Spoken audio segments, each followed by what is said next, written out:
ये सारा जो मॉड्यूल्स है करीब 1.5 साल से एक्टिव था। लास्ट 6 मंथ्स में हमारे पास क्रेडिबल इनपुट्स आ गए थे कि ये लोग पाकिस्तान आईएसआई के लिए जासूसी कर रहे हैं। जो बॉर्डर एरियाज़ हैं वहाँ पे जो हमारे पैरामिलिट्री बीएसएफ का डिप्लॉयमेंट है, आर्मी का डिप्लॉयमेंट है, उसकी सारी जानकारी हासिल करके पाकिस्तान हाई कमीशन में जो पाकिस्तान इंटेलिजेंस ऑपरेटिव था महमूद अख्तर को दे रहे थे। बदले में इनको अच्छा पैसा मिलता था। महीने में करीब एक बार ये विजिट करते थे और कहीं पे एक स्थान मुकर्रर होता था कि वहाँ पे आदान प्रदान होगा डॉक्यूमेंट्स का और पेपर्स का। इस बार हमको 25 अक्टूबर को पुख्ता सूचना आई थी कि जो दिल्ली जूलॉजिकल गार्डन्स है यानी दिल्ली का जो जू है, चिड़ियाघर है, वहाँ पे हम लोग सुबह 10 बजे के आसपास मिलेंगे और आप डॉक्यूमेंट्स लेके आना, आपको पैसे दे दी जाएंगे। इसके आधार पे हमारी जो डीसीपी भीषम और एसीपी संजय सहरावत की जो इंटरस्टेट सेल चाणक्यपुरी की टीम के इंस्पेक्टर्स और सब इंस्पेक्टर्स ने प्लेन क्लोथ में वहाँ पे ट्रैप लगाया हुआ था। कल सुबह यानी 26 तारीख को 10 बजे के आसपास वहाँ पे ये 3 लोग आए। तीनों लोगों को वहाँ अप्रिहेंड किया गया। पूछताछ करने पे जो पाकिस्तान इंटेलिजेंस ऑपरेटिव महमूद अख्तर है, उसने अपनी आइडेंटिटी कुछ और बताई। उसने अपने आप को महबूब राजपूत बताया। उसके पास आधार कार्ड था जिसमें चांदनी चौक लाल कुआं का एड्रेस था, हाउस नंबर वगैरह, और उसने बताया कि मैं तो वहाँ रहता हूँ चांदनी चौक में। खैर हमारी टीम ने तीनों को अपने ऑफिस में लेके आए और जब सस्टेन इंट्रोगेशन हुआ तब ये पता चला कि वो एक्चुअल में इंडियन नहीं है, चांदनी चौक का रहने वाला नहीं है। महबूब राजपूत जो आधार कार्ड था वो फोर्ज्ड आधार कार्ड था और उसकी जो एक्चुअल आइडेंटिटी थी वो महमूद अख्तर थी। पाकिस्तान आर्मी में 40 बलोच रेजिमेंट में वो हवलदार का काम करता था। करीब 3 साल पहले उसको आईएसआई में रिक्रूट किया गया, बाकायदा उसका पूरा टेस्ट लिया गया कि वो इस काबिल है, और करीब 2.5 साल पहले उसको पाकिस्तान हाई कमीशन में पोस्ट किया गया। यहाँ पे भी उसको जानबूझ के वीज़ा सेक्शन में लगाया गया था ताकि जो आम भारतीय नागरिक जो वीज़ा के लिए अप्लाई करते हैं पाकिस्तान जाने के लिए, वो उसके संपर्क में आए और वो संपर्क में आने में वो उनको इंड्यूस करे कि तुम पाकिस्तान के लिए या हमारे लिए जासूसी करो। इस वजह से उसको वीज़ा सेक्शन में लगाया गया था। तो इस सारी कहानी में एक और किरदार है जो जोधपुर का है, शोएब। उसकी अभी हमें तलाश जारी है और हम उम्मीद करते हैं उसको जल्दी अरेस्ट कर लेंगे। शोएब जो है जोधपुर में पासपोर्ट और वीज़ा का काम करता है, एक वीज़ा एजेंट कह सकते हैं उसको। शोएब ने इसको जो अपने मौलाना हजरत हैं रमज़ान खान, इनको रिक्रूट किया।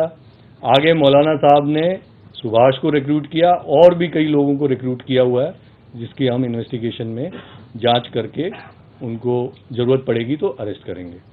इनके पास से अच्छी खासी रिकवरी हुई है जिसके अंदर बहुत सारे डिफेंस डिप्लॉयमेंट के मैप्स और बॉर्डर एरियाज़ के बीएसएफ डिप्लॉयमेंट के मैप्स, और इनके पास यहाँ तक की लिस्ट है कि जो बीएसएफ के आदमी वहाँ पे डिप्लॉयड हैं या वहाँ से ट्रांसफ़र होके चले गए हैं या रिटायर हो गए हैं या वॉलंटरी रिटायरमेंट ले लिया है, और काफ़ी सारे वीज़ा रिलेटेड डॉक्यूमेंट्स भी थे इनके पास जो ये पाकिस्तान इंटेलिजेंस ऑपरेटिव को देने वाले थे। वो इनका वीज़ा का काम भी करता, इनको पैसे भी देता, बदले में ये सारी इन्फॉर्मेशन उनसे लेता था। तो I hope everything is clear. बाकी हम प्रेस रिलीज में तमाम डिटेल्स आपको दे देंगे। जो ये रिकवरी हुई है ये उन्हीं डॉक्यूमेंट्स की हुई है जिसमें मेनली जो बॉर्डर एरियाज़ हैं, सर क्रीक वगैरह गुजरात के बॉर्डर एरियाज़ हैं, उसकी डिप्लॉयमेंट है बीएसएफ की और आर्मी की। वीजा सेक्शन वाला समझा दिया सर, फिर से सर वीजा सेक्शन में क्यों काम करता था सर, इसलिए इसको वीज़ा सेक्शन में लगाया गया था कि वहाँ पे जो इंडियन सिटीजन्स हैं वीज़ा के लिए जब अप्लाई करते हैं तो उनके संपर्क में आए और फिर उसमें से पोटेंशियल रिक्रूट्स को आइडेंटिफाई करके उनको स्पाइंग का काम करवाए कि भाई देख ले जिसकी माली हालत कम है मैं तुमको पैसे दूंगा। तो इस तरह से कुछ और भी इंफॉर्मेशन है जो इन्वेस्टिगेशन चल रहा है, इसलिए पूरी इन्फॉर्मेशन मैं शेयर नहीं कर पाऊंगा क्योंकि वो है सर। ये तो सर एक तरीके से सिविलियन है सर, इनकी कैसे पहुंच यहाँ तक पहुंची सर कि बीएसएफ जैसे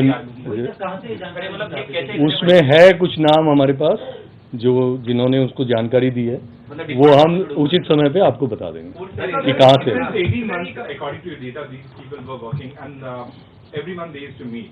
How many documents would have been shared by these agents to? अभी हम इनकी पीसी रिमांड लेंगे, पूरा इंट्रोगेशन करेंगे।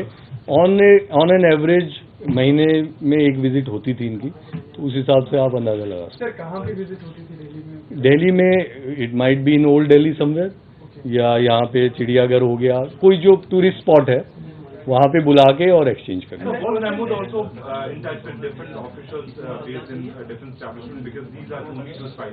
Was he also in touch with other officials? He was in touch with several people, but हम अभी investigation के बाद ही कह पाएंगे कि कौन दे रहे थे, कौन नहीं दे रहे थे। That investigation is in progress. Sir, apart from Shoaib, who is right now absconding, or you people are looking for him, कोई और भी है जो आपको? हाँ, there are some other people also sir, ये whom we are looking for, and अभी हमारी टीम्स उनकी तलाश में है, और जब उनको अरेस्ट करेंगे आपको बताते हैं। Was Mahmood also using honey trap as a way hmm? was he using honey trap as a way to get? हाँ, उसका जिक्र आया है। We'll be looking into that angle. They were exploiting some girls. और business क्या था सुभाष का? तो जिस तरीके से पाकिस्तानी उच्चायोग में तैनात इस अधिकारी ने अपना नाम बदल लिया था, चांदनी चौक का बाकायदा इसने आधार कार्ड रखा था और इस गोरख धंधे में लगा हुआ था। बड़ा सवाल तो यह है कि क्या पाकिस्तानी उच्चायोग जासूसी का अड्डा बन चुका है?